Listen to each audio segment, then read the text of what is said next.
என் இனிய தமிழ் நண்பர்களுக்கு புரிசைரா சுந்தரின் அன்பான வணக்கங்கள்.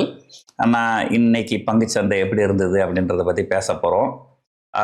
இன்னைக்கு ஜனவரி மாதத்தினுடைய எக்ஸ்பைரி முடிஞ்சிருச்சு.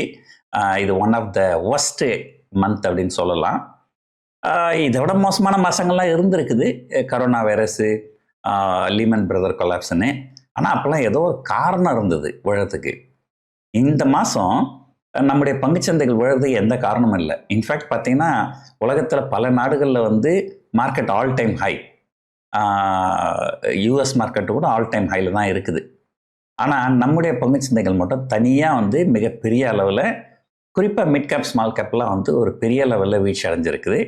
நிறைய mid cap small cap mutual funds எல்லாமே ஒரு 15% 20% வரைக்கும் இந்த ஒரு மாதத்தில் மட்டுமே நஷ்டம் அடைஞ்சிருக்கிறாங்க. 4வது மாதமாக தொடர்ந்து நம்முடைய பங்குச்சந்தைகள் இறங்கின்னு வருது.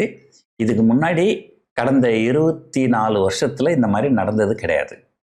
இதுக்கு முன்னாடி 21வது வருஷம் மட்டும்தான் ஒரு தடவை 4 மாதங்கள் தொடர்ந்து பங்குச்சந்தைகள் இறங்கியிருந்தது. ஸோ 4 மாதங்கள் தொடர்ந்து பங்குச்சந்தைகள் இறங்கிட்டதுனால குறைஞ்சபட்சம் அடுத்த மாதம் பங்குச்சந்தைகள் நல்லா இருக்கணும். ஆனால் அதுக்கு ஏதாவது ஒரு ட்ரிகர் தேவைப்படுது. ஸோ அந்த ட்ரிகர் பட்ஜெட்டாக இருக்கும் அப்படின்னு எதிர்பார்க்கலாம். ஸோ பட்ஜெட்டில் கண்டிப்பாக ஏதாவது ரொம்ப நல்ல விஷயங்கள் பண்ணால் தான் நம்முடைய பங்குச்சந்தைகள் இந்த நெகட்டிவ் சென்டிமெண்ட்லேருந்து மாறி பாசிட்டிவ் சென்டிமெண்ட் வர்றதுக்கு வாய்ப்புகள் இருக்குது.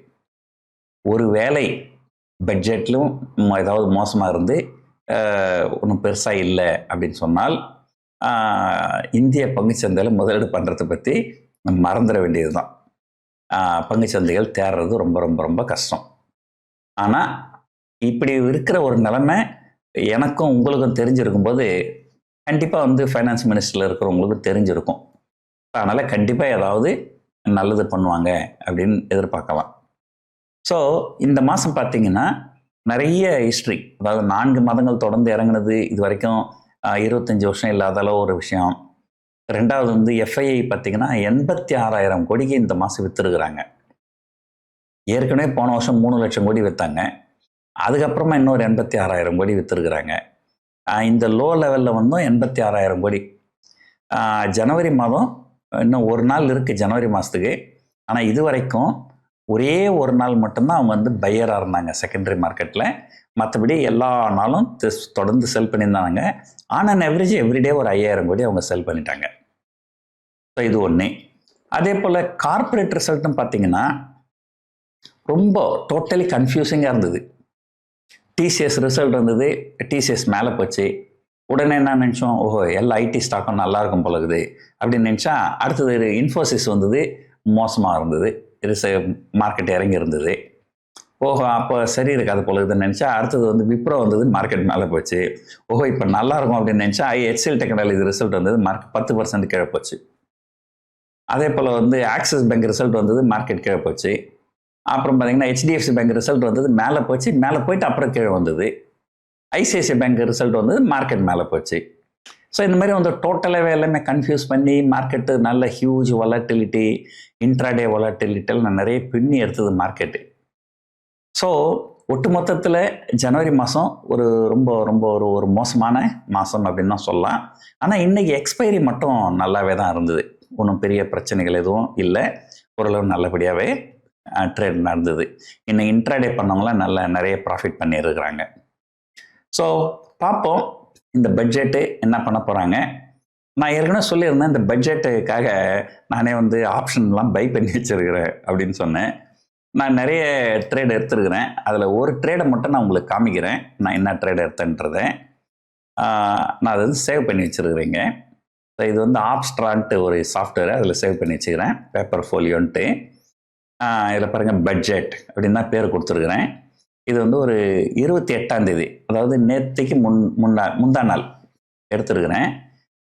பேரே பட்ஜெட்டுன்னு தான் பேர் வச்சுருக்கிறேன். என்ன பண்ணியிருக்கிறேன் பாருங்கள், ஜனவரி மாதத்துக்கு 23,300 கால் செல் பண்ணேன். இன்னைக்கு 23,300 மேலே போகலை, இது 0க்கு போயிடுச்சு. ஸோ இதில் ஒரு 30 ரூபா ப்ராஃபிட் வந்தது. ஆனால் 6ஆம் தேதி பிப்ரவரி, அதான் பட்ஜெட்டில் நல்லா இருந்ததுன்னா மார்க்கெட் மேலே போச்சுன்னா ப்ராஃபிட் பண்ணலாம் அப்படின்னு சொல்லிட்டு 24,000 காலை நான் பை பண்ணியிருக்கிறேன். அது 47 ரூபாய்க்கு பை பண்ணிக்கிறேன். இன்றைக்கி 75 ரூபாயில் க்ளோஸ் ஆகிருக்கு. இதில் வந்து இந்த செல் பண்ணதில் ஒரு 733 ரூபா ப்ராஃபிட்டு, பை பண்ணதில் ஒரு 2066 ரூபா ப்ராஃபிட்டு, டோட்டலாக 2800 ரூபா ப்ராஃபிட்டில் இருக்கிறேன். அனலைஸ் த ட்ரேடுன்னு கொடுத்தீங்கன்னாக்கா, இந்த ட்ரேடை நான் எடுக்கிறதுக்கு நான் வந்து கிட்டத்தட்ட ஒரு 11,700 ரூபா மார்ஜின் பே பண்ணிக்கிறேன். இந்த 11,700 ரூபா மார்ஜினுக்கு கிட்டத்தட்ட 2,800 ரூபா ப்ராஃபிட்டில் இருக்கிறேன். இப்போ இதில் இந்த ட்ரேட் முடிஞ்சிடுச்சு, இது 0 போயிடுச்சு.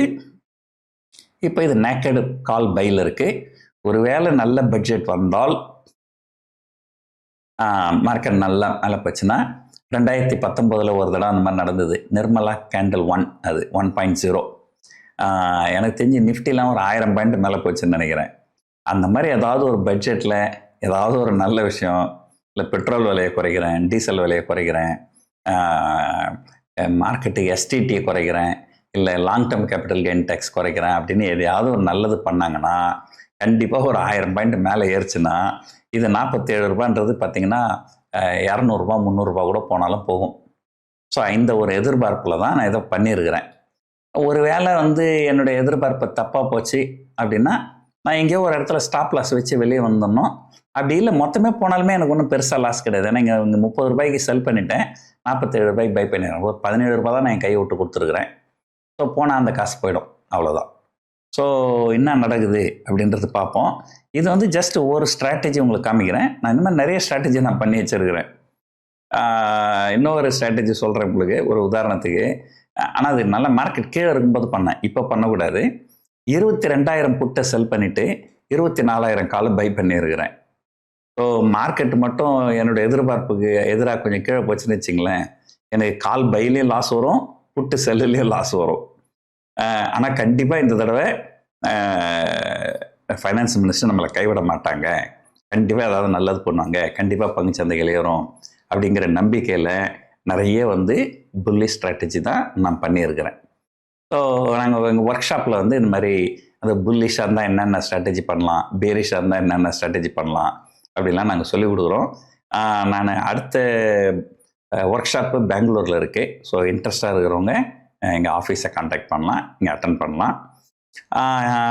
பார்ப்போம். இன்றைக்கி ஒன்றும் எக்ஸ்பைரி முடிஞ்சிட்டுச்சுன்றதுனால ஒன்றும் பேசுகிறதுக்கு ஒன்றும் அதிகம் கிடையாது. டாடா மோட்டார்ஸ் ரிசல்ட் வந்தது, இன்றைக்கி ஒரு 7% விழுந்தது. அது பற்றி ஏற்கனவே பேசணும். ரிசல்ட் வந்தால் நல்லா இருந்தால் 7-8% ஏறுது, மோசமாக இருந்தால் 7-8% இறங்குது. ஸோ அப்படி தான் இந்த இதாக இருக்க, ரொம்ப மோசமாக தான் இருக்குது. பார்ப்போம், ஏதாவது ஒரு நல்லது நடந்து பங்குச்சந்தைகள் மேலே போதா, இல்லை பங்குச்சந்தையிலேருந்து சுத்தமாக வெளியே வந்துடுறதா. கண்டிப்பாக இந்த பட்ஜெட் மோசமாக இருந்ததுனால் நான் வந்து இந்தியாவில் ட்ரேடிங் பண்ணுறதே நிறுத்திடலாம், இன்வெஸ்ட் பண்ணுறதே நிறுத்திடலாம், இனிமேல் தான் யூஎஸ் மார்க்கெட்டில் போய் இன்வெஸ்ட் பண்ணிக்கலாம் அப்படின்னு முடிவு பண்ணி வச்சுக்கிறேன். பார்ப்போம். நம்மளை ஏற்கனவே இந்தியாவிலேருந்து துபாய்க்கு துரத்தி விட்டாங்க.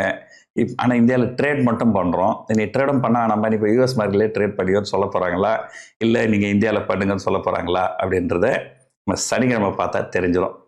பார்ப்போம் என்ன நடக்குதுன்னு. இந்த வீடியோ உங்களுக்கு ரொம்ப பிடிச்சிருக்குன்னு நினைக்கிறேன். வீடியோ பார்த்ததுக்கு ரொம்ப நன்றி. வணக்கம்.